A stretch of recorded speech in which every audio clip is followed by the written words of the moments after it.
गांव में सरकारी हैंडपंप के आसपास कुछ विचित्र घटनाएं होने लगी। सभी लोग उन घटनाओं से अचंभित थे। अरे दीदी, का तुम रात सुने रही? ई हैंडपंपवा खुदे चलत रहा। राती 12 बजे भला कौन पानी भरे आई? हमें तो बहुत डर लागत बा।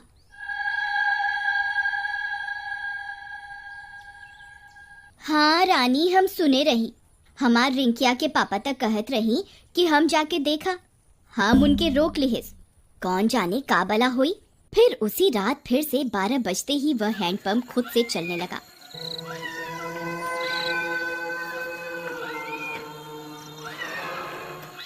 सभी गांव वाले सुन रहे थे, पर किसी की हिम्मत नहीं हुई कि जाकर देखे।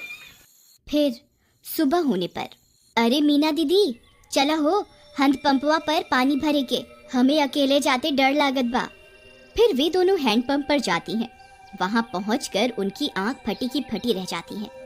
वहां किसी के पैर का निशान होता है जो इंसानी पैर से दुगने साइज का होता है।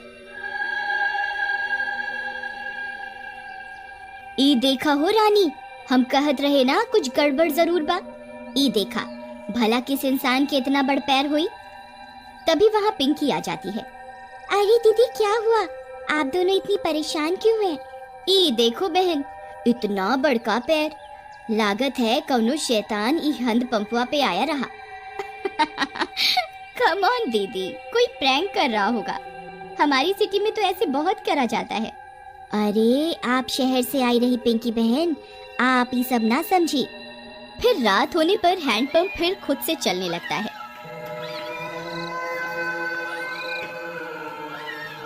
मम्मी, मैं जा रही हूँ हैंडपंप के पास। मैं अभी सबक सिखाती हूँ इस नमूने को। फिर जैसे ही पिंकी वहां पहुंचती है, वह दंग रह जाती है। वहां 2 सिर की एक चुड़ैल हैंडपंप चला रही होती है। पिंकी के पसीने छूट जाते हैं। आ गई? बहुत इंतजार कराया तुम गांव वालों ने। 2 दिन से कोई खोपड़ी खाने को नहीं मिली। मेरा तो सिर ही दर्द हो गया ये हैंडपंप चला चला के। कितने दिनों में एक शिकार आया है। पिंकी हाथ जोड़कर अपने घुटनों पर बैठ जाती है।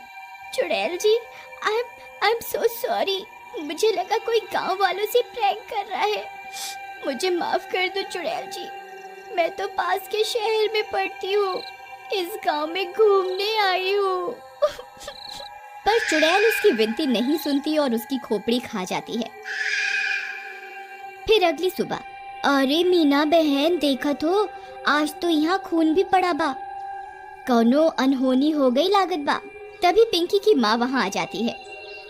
अरे कल रात से मेरी पिंकी घर नहीं आई। वो रात इस नल पर आई थी। हाँ, ये खून कैसा पड़ा है? कहीं ये मेरी पिंकी का तो नहीं।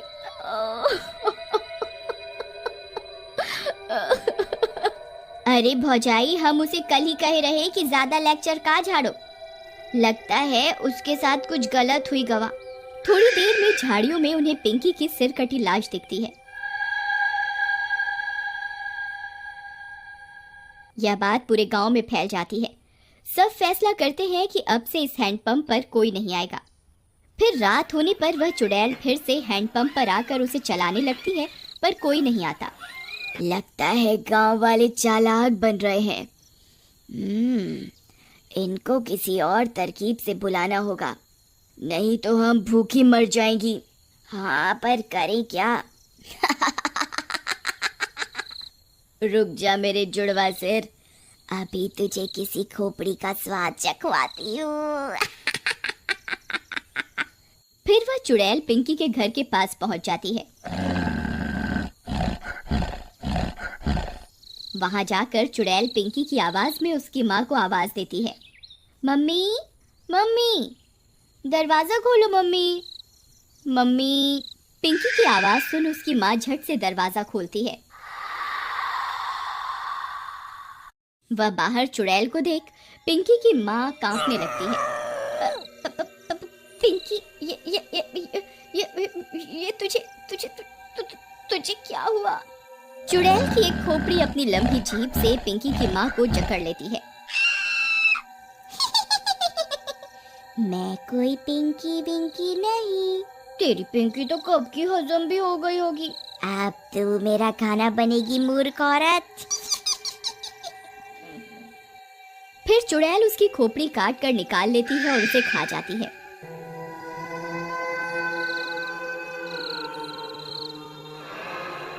फिर सुबह होने पर पिंकी की माँ की सिर कटी लाश देखकर पूरे गांव में हाहाकार मच जाता है। किसी को कुछ समझ में नहीं आता कि ये कौन कर रहा है और क्यों कर रहा है। सुनत हो जी, उस शहर वाली माँ बेटी के कोई मार के मुंडी गायब कर दिया रहा। लगता है कोनो भूत पिशाच ही सब कर रहा है। तुम बाहर ना जावा, तुमका कुछ हो गए तो हम का करब? अरे हमका कुछ ना होई।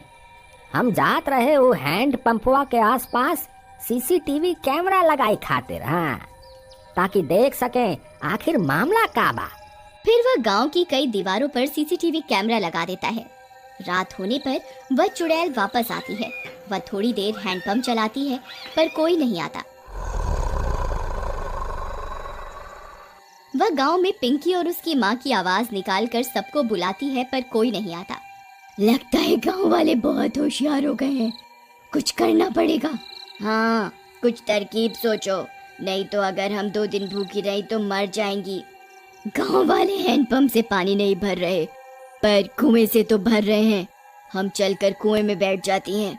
जैसे ही कोई आएगा तुम अपनी लंबी जीभ से उसे अंदर खींच लेना, फिर हम उसे खा जाएंगी।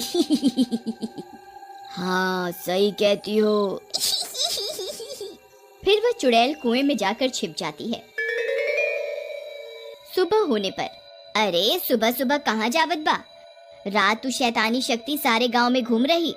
अरे तू डरा ना हमार राजकुमारी, हमका कछु ना हुई। हाँ, हम जा रहे सीसीटीवी कैमरा से रिकॉर्डिंग ले खातिर। हाँ, अच्छा जावत ही हो तो मटका में पानी भर लावा कुआं से। फिर रानी का पति मटका लेकर निकल जाता है। अरे पहले रिकॉर्डिंग निकाला कि कुएं पे जावा? चलो पहले कुएं पे चलते हैं, नहीं तो वहाँ भीड़ हो जाए। फिर वह कुएं पर जाता है। जैसे ही वह कुएं में अपना घड़ा डालता है, चुड़ैल का सिर अपनी जीभ से लपेटकर उसे अंदर खींच लेता है। वह कुछ बोल भी नहीं पाता और चुड़ैल उसकी खोपड़ी खा जाती है।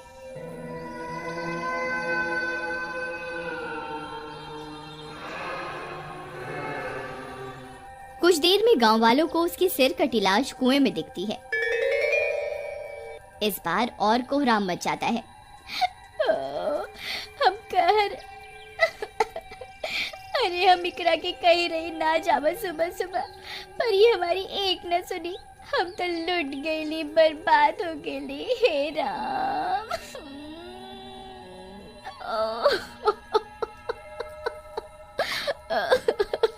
पर तुहार पति सुबह सुबह आया क्या करने रहा? फिर रानी ने बताया कि उसके पति ने सीसीटीवी कैमरे लगाए थे गांव में, जिससे यह पता चल सके कि आखिर मामला क्या है। फिर वे सब गांव वाले सीसीटीवी कैमरे से रिकॉर्डिंग निकालते हैं, टीवी पर चलाते हैं और चुड़ैल का सारा सच उनके सामने आ जाता है। वे यह भी सुन लेते हैं कि अगर वे चुड़ैल 2 दिन भूखी रही तो मर जाएंगी। गांव वालों, हमारे सामने एक बहुत खतरनाक दुश्मन है। इसे हराने के लिए हमें बस ये करना है कि हम 3 दिन तक अपने घरों में कैद रहें, नहीं तो ये 2 मुंडी वाली चुड़ैल कई और लोगों को अपना शिकार बना लेगी। मैं गांव में 3 दिन के लॉकडाउन का ऐलान करता हूँ। लॉकडाउन होने के बाद वे चुड़ैल 2 दिन तक गांव में आई अपना शिकार पकड़ने के लिए। उन्होंने कई तरकीबें लगाई पर कोई अपने घर से बाहर नहीं आया और वे दोनों चुड़ैल मर गईं।